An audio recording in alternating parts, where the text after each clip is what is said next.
Jadi, adanya, benda tajam masuk, lalu kemudian akan memicu jadi bakteri dari benda tajam itu akan memicu adanya, kemoatraktan dari sel sentinel dan faktor vasoaktif yang kemudian men-trigger atau memicu adanya, peningkatan peningkatan secara lokal pada, aliran darah dan juga permeabilitas kapiler. Jadi, dengan adanya peningkatan ini, maka otomatis darahnya mengalir lebih cepat dan juga, partikel-partikel dari darah itu dapat keluar masuk, partikel dari darah dapat keluar dan juga partikel dari luar darah dapat masuk, seperti itu. Lalu, yang kedua adalah dari, kapiler permeabel ini dapat, menyebabkan adanya eksudasi atau adanya pengeluaran pengeluaran dari cairan dan juga sel-sel yang ada di, eee pembuluh darah. Lalu kemudian yang ketiga, dengan adanya, eksudasi ini, dengan adanya eksudasi ini terdiri dari, komplement-komplement, protein-protein komplement yang kemudian dapat menginisiasi atau memicu adanya, mekanisme dari fagositosis. Jadi dengan adanya partikel-partikel ini akan menarik menarik neutrofil dan juga sel fagosit lainnya untuk bermigrasi ke arah titik dari infeksi. Lalu keempat, fagosit dan, substansi antibakterial ini akan mulai menghancurkan bakteri-bakteri yang tadi masuk lewat benda tajam tadi, seperti itu.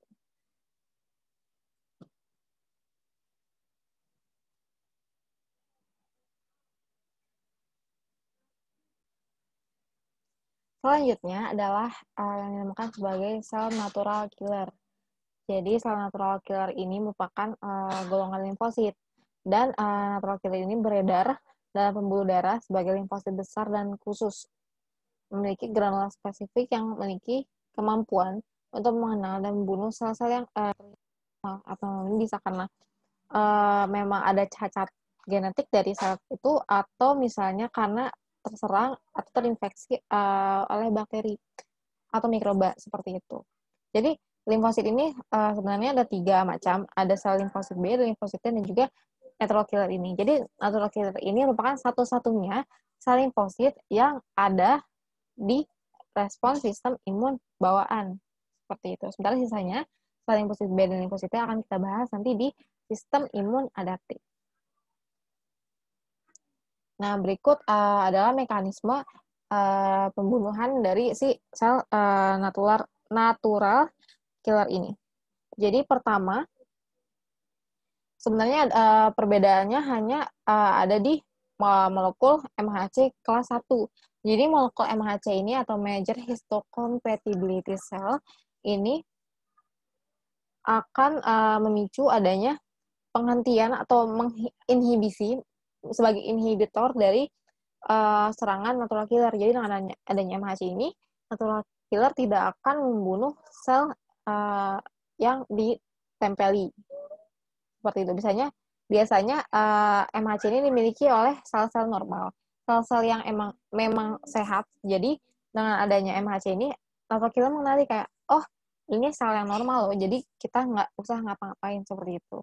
Nah, sementara sel-sel abnormal itu tidak memiliki molekul MHC kelas 1, sehingga saat natural killer menempel, saat natural killer mulai, mengenali sel-sel ini, natural killer akan mulai menjalankan mekanisme pembunuhannya, mekanisme, eee, penghancuran dari sel yang ditempeli ini, sel abnormal ini, dengan mengeluarkan adanya, protein perforin dan juga granzim.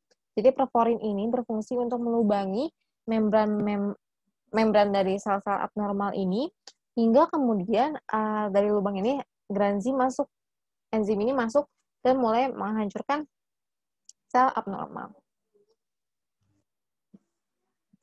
Selanjutnya adalah regulasi dan penghindaran respon bawaan dan peradangan. Jadi, tentunya respon imun bawaan dan inflamasi ini bisa berbahaya. Jadi, walaupun merupakan salah satu mekanisme pertahanan dalam tubuh, namun jika adanya mekanisme respon ini secara berlebihan, maka dianggap sebagai bahaya.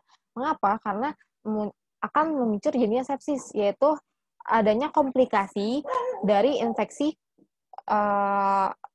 yang dialami oleh respon imun bawaan. Penyebab utamanya sepsis ini biasanya dari bakteri gram negatif.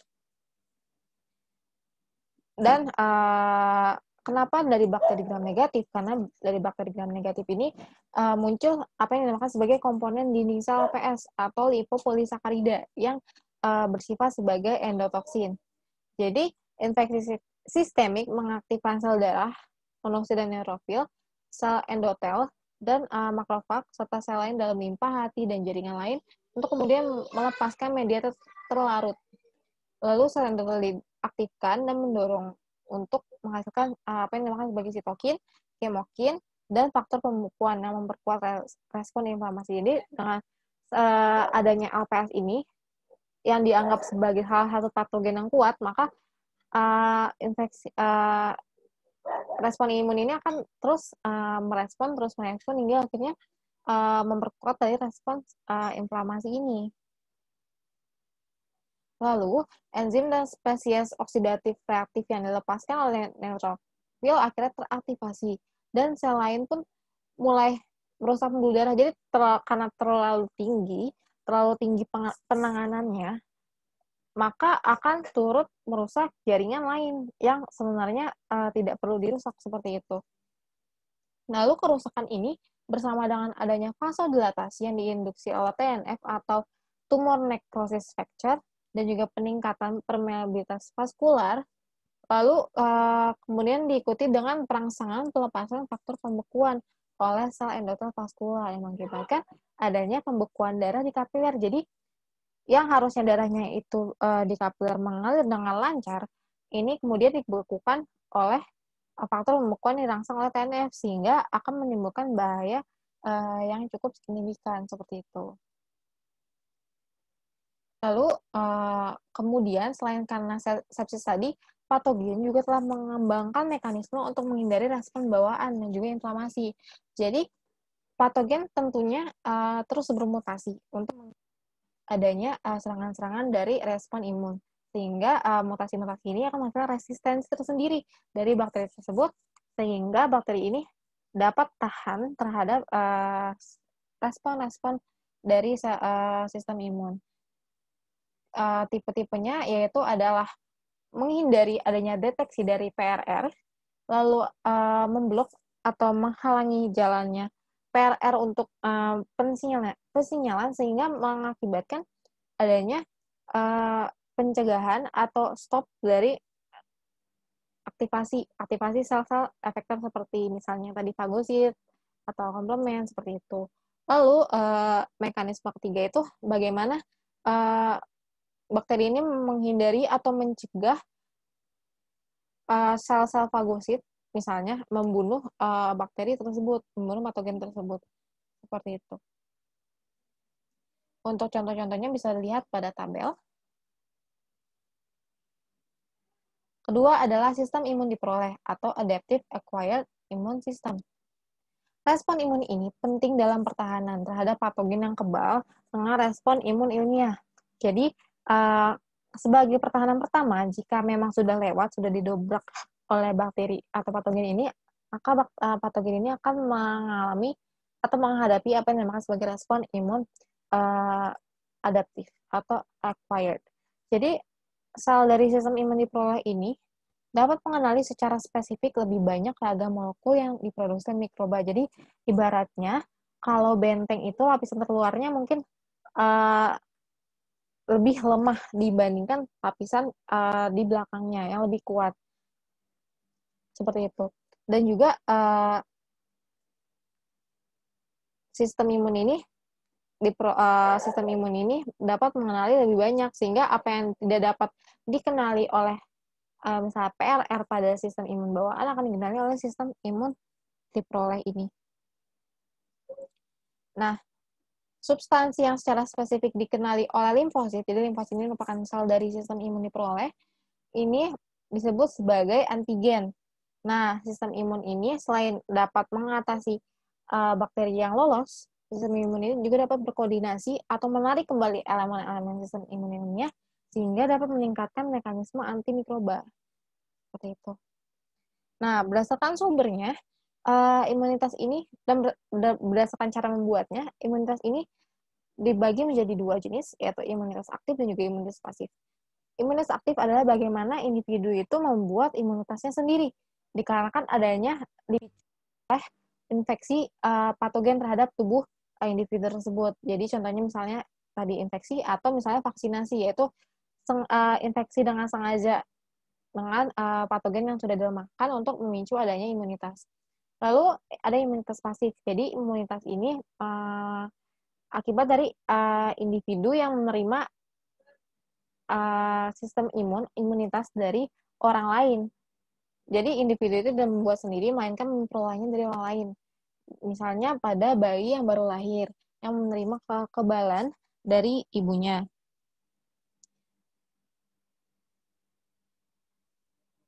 Nah, di sini tadi sudah kita singgung bagaimana limfosit itu sebagai sel-sel utama pada sistem imun diperoleh ini. Jadi secara morfologi, setiap jenis limfosit ini sama. Jadi kan ada 3, ada sel limfosit T, ada limfosit B, juga ada sel natural killer. Nah, nah semuanya terlihat sama, cuma yang membedakan ini adalah bagaimana membran dari sel ini mengekspresikan protein perifer yang berbeda-beda, yang dinamakan masing-masing dinamakan sebagai CD. Dengan numerik yang mewakili protein perifer tergantung dari tipe sel atau tahap tertentu dari diferensiasi sel. Jadi masing-masing tipe sel ini akan mengekspresikan CD dengan numerik berbeda. Misalnya limfosit T ada CD 4 atau CD 8, kalau limfosit B ada CD berapa, atau NK juga memiliki CD-nya sendiri, seperti itu. Nah, berdasarkan